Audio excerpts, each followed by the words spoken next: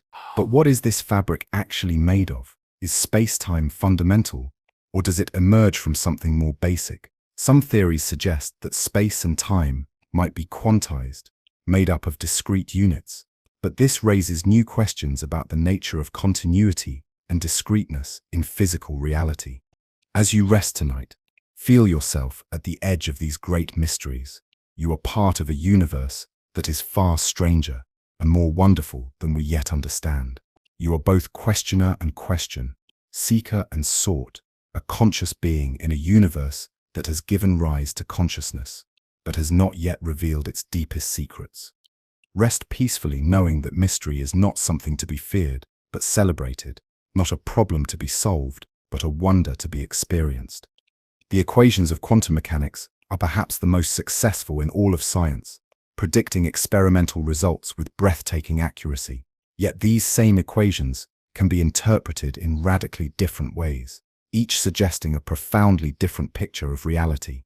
We live in a time when science has given us multiple versions of reality, each internally consistent, each supported by the same mathematical framework, each offering a different answer to the fundamental question, what is real?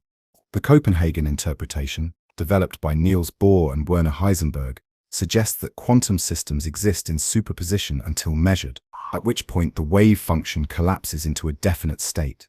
In this view, reality is fundamentally indeterminate until observation brings it into being. The act of measurement doesn't just reveal reality, it creates it. This interpretation makes the observer special, suggesting that consciousness might play a fundamental role in the creation of physical reality.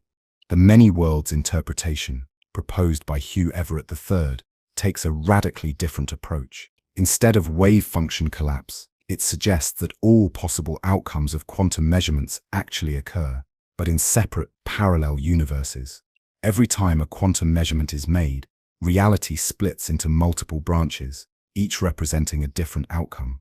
In this view, there are countless versions of you, each living in a slightly different universe, each experiencing a different sequence of quantum events. The de Broglie-Bohm interpretation, also known as pilot wave theory, suggests that particles have definite positions and velocities at all times, but they're guided by a pilot wave that determines their behavior. This interpretation preserves determinism and realism. Particles have definite properties, whether we observe them or not, but it requires accepting the existence of a mysterious pilot wave that guides particle behavior in ways that seem to violate our usual understanding of locality and causality. The quantum information interpretation focuses on information rather than particles or waves.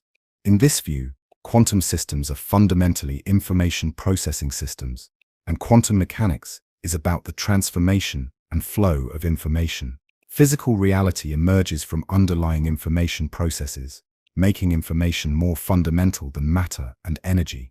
This interpretation connects quantum mechanics to computer science and information theory, suggesting that the universe might be fundamentally computational.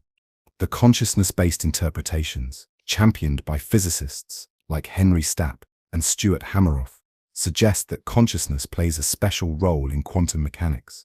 These interpretations propose that conscious observation is what actually causes wave function collapse, making consciousness a fundamental feature of physical reality. In this view, mind and matter are not separate, but intimately connected at the deepest level of reality. The transactional interpretation, developed by John Cramer, suggests that quantum mechanics involves transactions between past and future states. When a quantum measurement is made, it creates a transaction that extends backward in time to the moment the quantum system was prepared. This transactional interpretation, developed by John Cramer, this interpretation makes the future as real as the present, suggesting that causality might work in both directions of time. The many minds interpretation is a variant of the many worlds interpretation that focuses on consciousness rather than physical reality. It suggests that physical reality doesn't split, but consciousness does. Each conscious observer has multiple minds that experience different outcomes of quantum measurements. This interpretation attempts to preserve the unity of physical reality while explaining the apparent randomness of quantum measurements. The ensemble interpretation suggests that quantum mechanics doesn't describe individual systems, but only statistical ensembles of systems. In this view, the wave function is not a description of reality, but a tool for calculating probabilities. Individual quantum systems might have definite properties, but quantum mechanics only tells us about the average behavior of many systems. The cubism interpretation, developed by Christopher Fuchs and others, suggests that quantum mechanics is not about objective reality, but about the subjective experiences of observers. The wave function represents an observer's beliefs about the probabilities of different measurement outcomes. This interpretation makes quantum mechanics fundamentally subjective, about the interface between observers and the systems they observe. Each of these interpretations offers a different picture of reality, yet all are consistent with the mathematical formalism of quantum mechanics. They all make the same experimental predictions, so empirical evidence alone cannot distinguish between them. The choice between interpretations becomes a matter of philosophical preference, aesthetic judgment, or theoretical convenience. This multiplicity of interpretations reveals something profound about the nature of scientific knowledge. Science doesn't give us a single unambiguous picture of reality. It gives us multiple possible pictures, each with its own strengths and weaknesses. Reality might be fundamentally ambiguous, resistant to any single interpretation or understanding.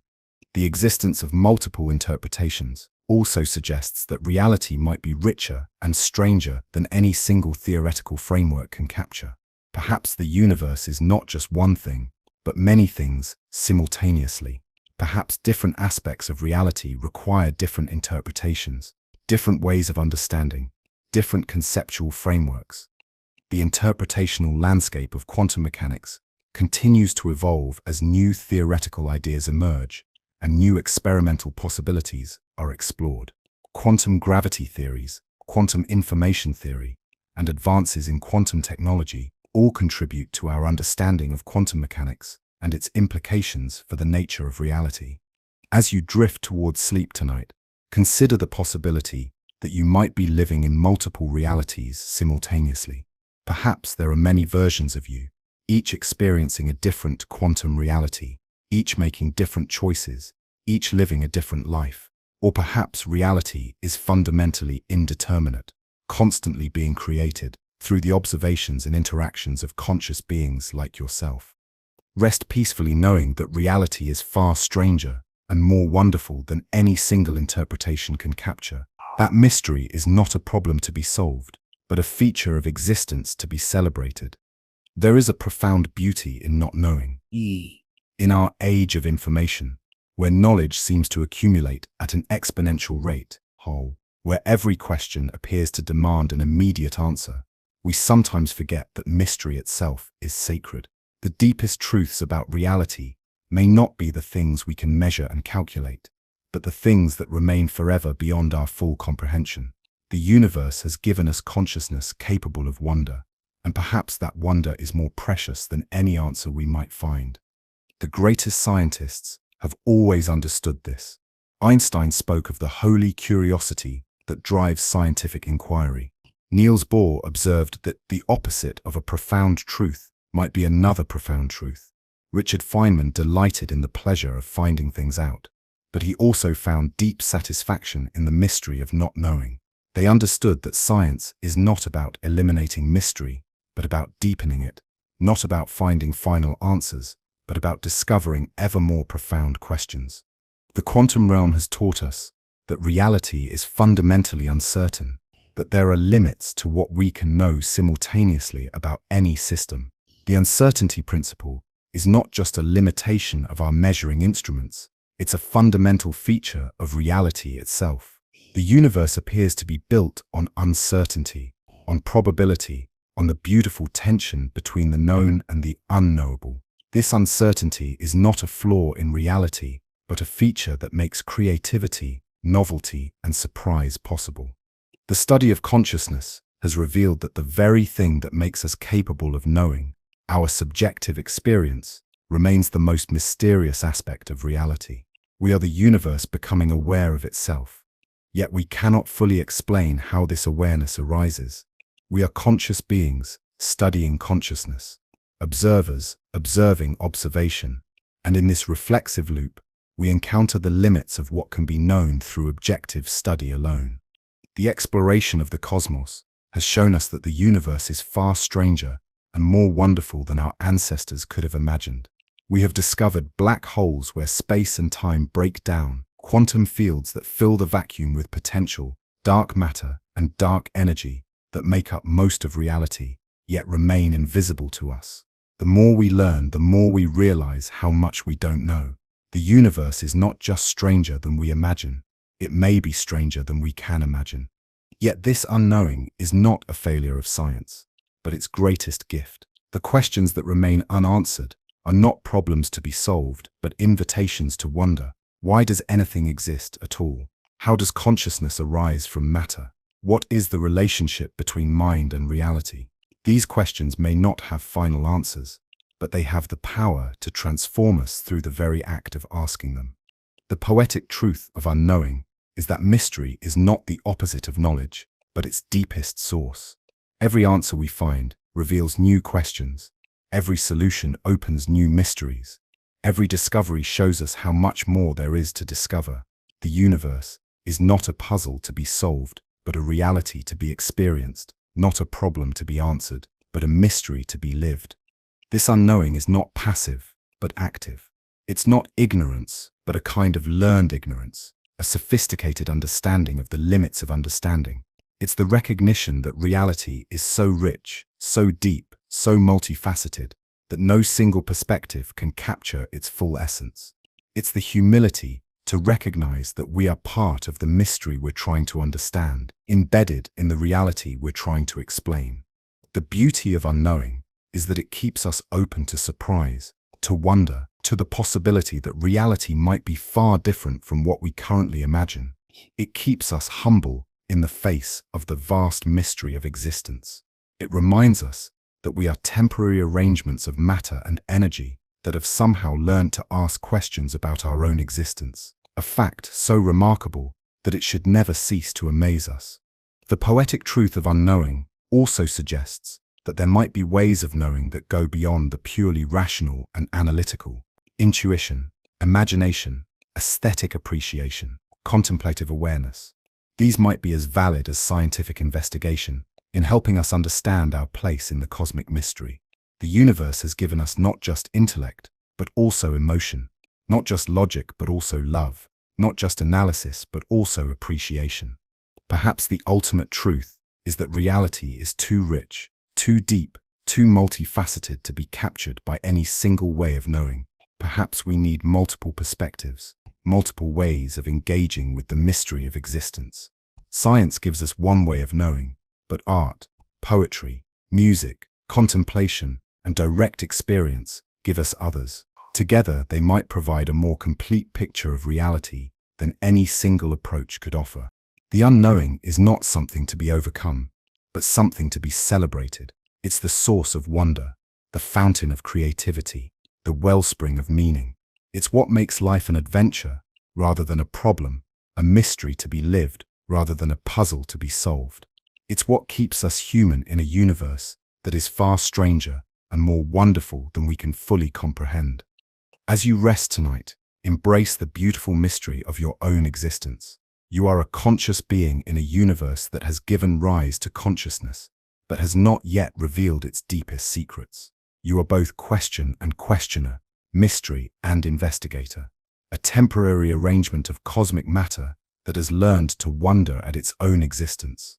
Rest peacefully in the sacred unknowing, knowing that mystery is not the enemy of understanding, but its deepest friend, not a problem to be solved, but a reality to be lovingly lived. And so our journey through the heart of reality draws to a gentle close. We've wandered together through quantum fields and curved space-time, through the dance of particles and the mystery of consciousness. Perhaps the world feels a little different now. Perhaps the solid seems less solid, the empty less empty, the separate less separate. Here's something wonderfully absurd. If you're still awake after all this talk of quantum uncertainty and parallel universes, you might want to check if you've accidentally collapsed into the wrong timeline. Or maybe you're just experiencing the observer effect. The universe isn't sure if you're asleep yet, so it's keeping all possibilities open. I'm curious, did any of these ideas spark a sense of wonder in you tonight? If this gentle exploration brought you any peace or curiosity, please consider leaving a like or subscribing. It helps me continue creating these quiet wanderings through the mysteries of existence. And honestly, the universe seems to like it when we pay attention to its secrets.